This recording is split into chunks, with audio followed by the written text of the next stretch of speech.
शामी साहब, बातें हो रही थी फैसल करीम कुंडी को लेकर के उनकी बरतरफी, लेकिन वज़ीर आज़म ने इशारा दे दिया कि उनको नहीं हटाया जाएगा। ये मुलाकात जो हुई है बेसिकली इसका क्या मकसद था? देखें, ये जो फैसल करीम कुंडी साहब हैं, ये इनका किला बड़ा मजबूत है। अच्छा।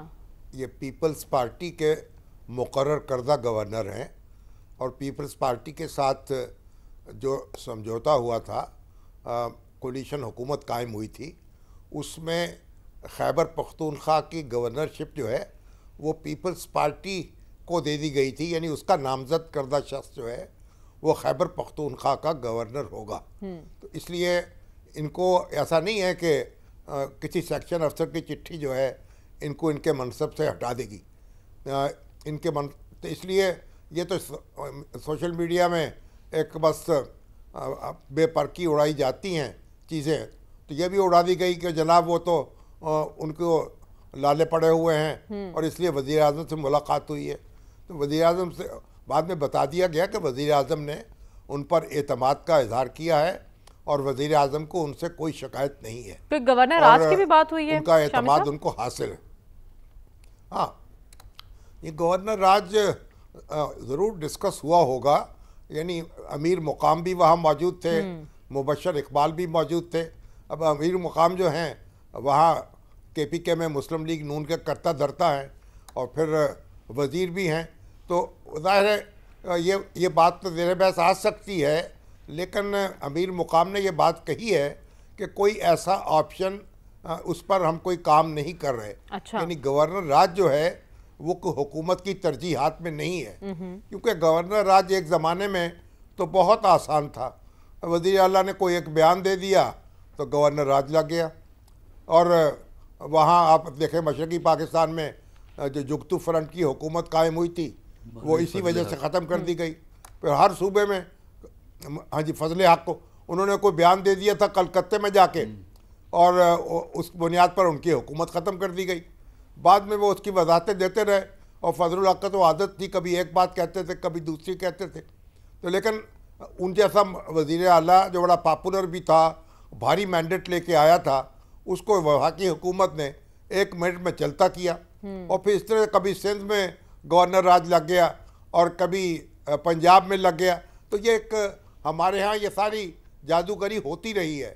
लेकिन 18वीं तरमीम के बाद अब गवर्नर राज लगाना बहुत मुश्किल बना दिया गया है और गवर्नर राज जो है उसको बस पार्लियामेंट ने उसको मंजूरी देनी होगी और फिर वो एक महदूद मुद्दत के लिए होगा। तो उससे तो एक मेरा ख्याल है कि हुकूमत, वफाकी हुकूमत को नुकसान पहुँचेगा। इस वक्त जो सुहेल अफरीदी साहब पर जो दबाव बढ़ाया जा रहा है, हाँ, अफरीदी साहब पर, उन पर जो दबाव बढ़ाया जा रहा है, उसके मैं तो देख रहा हूँ कुछ मुस्बत नताइज सामने आ रहे हैं।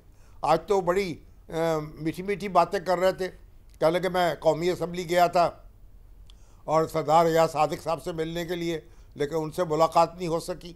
तो ये भी एक बड़ी अजीब बात है। उन्होंने खत भी लिखा ना, मरियम नवाज साहिबा को खत भी लिखा है। मरियम नवाज साहब को खत भी लिखा है। तो इसका मतलब ये है कि वो भी अब कुछ ना कुछ मामला जो है बातचीत की तरफ बढ़ाना चाहते हैं। अच्छा। और कुछ जो उनका दिमाग जो है उसमें गर्मी थी, उसमें कुछ एतदाल पैदा हो रहा है। तो मैं, और फिर उनके नोटिस भी जारी हो रहे हैं, इलेक्शन कमीशन के सामने भी उनको पेश होना है।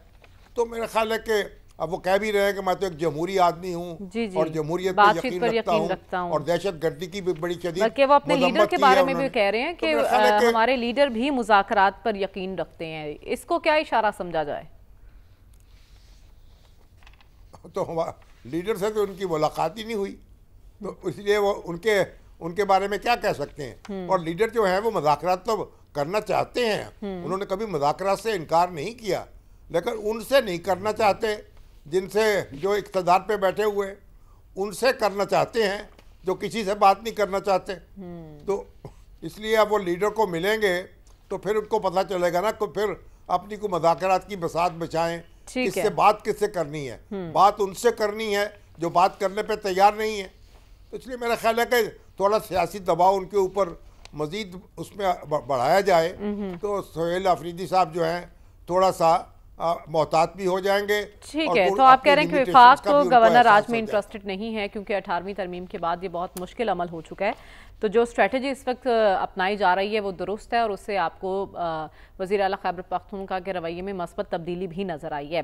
शामी साहब, ऐसे जिस अंदाज में इनकी क़ुर्बतें बढ़ रही हैं, इसके ख़ित्ते पर असरात क्या होंगे? क्योंकि इससे पहले हम नायब अफ़गान वज़ीर आज़म का बयान भी सुन चुके हैं। उन्होंने अपने सनतकारों और ताजरों से कहा था कि वो पाकिस्तान के बजाय मुतबादिल तिजारती मंडियां तलाश करें और उसके बाद ये इक़दाम, क्या समझा जाए इसे? देखिए, अफ़गानिस्तान और इंडिया के मरासम जो हैं उनमें तो इजाफा हो रहा है। बल्कि मैं तो एक रिपोर्ट देख रहा था कि अफ़गानिस्तान से कोई 14,000 तालिब इल्म जो हैं इस वक्त इंडिया में तालीम हासिल कर रहे हैं। अच्छा। और कोई एक महदूद पैमाने पर फ़ौजी अफसरों की ट्रेनिंग भी वहाँ हो रही है। और इसके साथ ही साथ अब वो तजारत को फ़रोग़ दे रहे हैं और इसके सेंट्रल एशिया पर भी उनका फोकस है। ईरान, तुर्कमानिस्तान, ताजिकिस्तान, उज़्बेकिस्तान, उनसे भी उनकी जो एक्सपोर्ट है उसमें इजाफा हो रहा है। और सीमेंट भी जो है उनको मैं देख रहा था कि काफ़ी बड़ी मिक़दार में ईरान ने भेजा है, यानी ईरान से एक्सपोर्ट हुआ है अफ़गानिस्तान को। तो ये और बार बार दावा भी किया जा रहा है अफ़गान हुकूमत की तरफ से कि हम नए रास्ते तलाश कर रहे हैं और अपनी मईशत जो है उसको हम पाकिस्तान पर यानी वो मुनहसर नहीं होगी। लेकिन सब के बावजूद जो पाकिस्तान के रास्ते जो उसको सहूलतें मिल सकती हैं, जो तजारत आसानी उसमें हो सकती है, वो ज़ाहिर है कि ना तो चाबहार के रास्ते से वो आसानी होगी और ना कोई दूसरे मुल्कों के साथ वो तजारत के वो फ़ायदे हासिल कर सकेंगे। मगर अब पाकिस्तान तो चाहता ये है कि अफ़गानिस्तान अपनी ज़िम्मेदारी का एहसास करे, वो जो दहशत गर्द हैं उनको रोके और पाकिस्तान को सुकून से रहने दे। हमारा तो कोई उनसे कोई हम कोई न जारहाना लेकिन इन इक़दामात से ऐसा महसूस हो रहा है कि अफगानिस्तान अपनी जिम्मेदारी का एहसास करने को तैयार नहीं।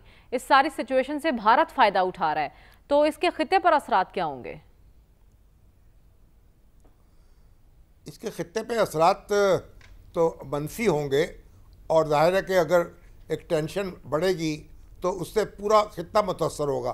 तो हमें ईरान जो है, ईरान की तरफ से भी पेशकश की गई कि हम अफ़गानिस्तान और पाकिस्तान के दरमियान मामलात को बेहतर कर सकते हैं। और तुर्किया और कतर जो हैं वो तो अभी थोड़ा सी उनको यानी सरगर्मी में कमी आ गई है। रूस ने भी ऐसी बात पाकिस्तान जो है अपने तौर पर यानी पाकिस्तान को चाहिए कि सफारती ज़राए भरपूर तरीक़े से इस्तेमाल करने चाहिए और दबाव बढ़ाना चाहिए तालिबान की हुकूमत पर कि वह अपना ज़िम्मेदारियों का एहसास करे और उनके जो मुआशी मफादात हैं हम उनको ख़तरे में नहीं डालना चाहते, लेकिन अपनी कुर्बानी तो नहीं दे सकते, अपने शहरियों को यानी कुर्बानी का बकरा तो नहीं बनाने की इजाज़त दे सकते। अब जिस तरीके से मगर आप देखिए एक अच्छी बात यह है कि हमारे यहाँ हमारी जो कानून नाफज करने वाले अदारे हैं उनके दरमियान कोऑर्डिनेशन में इजाफा हुआ है और गुज़श्ता दिनों जो कार्रवाइयाँ हुई हैं मालूम होता है कि इंटेलिजेंस बेस्ड जो ऑपरेशंस हैं वो बहुत मौसर साबित हुए हैं। इन ऑपरेशंस पर भी हमें बात करनी है, लेकिन फिलहाल दफ्तर खारजा ने भी वाज़े तौर पर कह दिया कि दहशतगर्दों की मुआवनत ख़त्म ना करने तक अफगानिस्तान के साथ तिजारत बंद रहेगी। तो अब वो मुतबादिल रास्ते तलाश कर रहे हैं और इंडिया से करीब तर होते जा रहे हैं।